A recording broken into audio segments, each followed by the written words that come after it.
ఓం శ్రీ సాయినాథాయ నమః. రహత నివాసి కుశాల చంద్. షిరిడీలో తాతయ్య తండ్రి గారైన గణపతిరావు కోతే పటేల్ బాబా ఎంత ప్రేమ అభిమానులతో చూచేడివారో అంతటి ప్రేమ మధురములతోనే రహత నివాసి అగు చంద్రబాను షేట్ మార్వాడిని చూచుచుండిరి. ఆ షేట్ మరణించిన పిమ్మట అతని అన్న కొడుకు కుశాల చంద్ కూడా మిల్కి ప్రేమతో చూచుచు హరీష్ణలు వారి యోగక్షేమలు మరియచుండిరి. ఒక్కొక్కప్పుడు టాంగాలోను, మరొకప్పుడు ఎద్దుల బండి మీదను బాబా తన సన్నిహిత భక్తులతో కలిసి రహతా పోవారు. రహతా ప్రజలు బాజా భజంతులతో ఎదిగిరి. బాబా గ్రామ సరిహద్దుల ద్వారము వద్ద దర్శించి స్పష్టాంగ నమస్కారములు చేసేడివారు.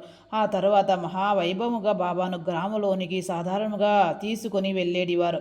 కుశాల చంద్ బాబాను తన ఇంటికి తీసుకొని పోయి తగిన ఆసనము నందు కూర్చొండు చేసి భోజనం పెట్టేడివారు. ఇరువురు కొంతసేపు ప్రేమల్లాసములతో ముచ్చటించుకునేడివారు. తదుపరి బాబా వారిని ఆస్వాదించి షిరిడి చేరుచుండేడివారు. షిరిడి గ్రామమునకు సమాన దూరములో ఒకవైపు దక్షిణము రహత, మరోవైపు ఉత్తర దిశయందు నిమగం ఉన్నది. ఆ రెండు గ్రాములు దాటి బాబా ఎన్నడూ ఎచ్చటికి పోయి ఉండలేదు. వారెన్నడూనూ రైలు బండిలో ప్రయాణము చేసి ఎరుగరు. రైలు బండిని కనీసము చూసి కూడా ఉండలేదు. కానీ సర్వజ్ఞుడైన బాబాకు బండ్ల రాకపోకలు ఖచ్చితంగా తెలియచుండేవి. బాబా వద్ద సెలవు పుచ్చుకొని వారికి ఆ జ్ఞానసరం ప్రయాణము చేయు వారికి ఏ కష్టం ఉండేవి కావు. బాబా ఆదేశమునకు వ్యతిరేకముగా పోవువారు అనేక కష్టములు పాలగొచుండిరి.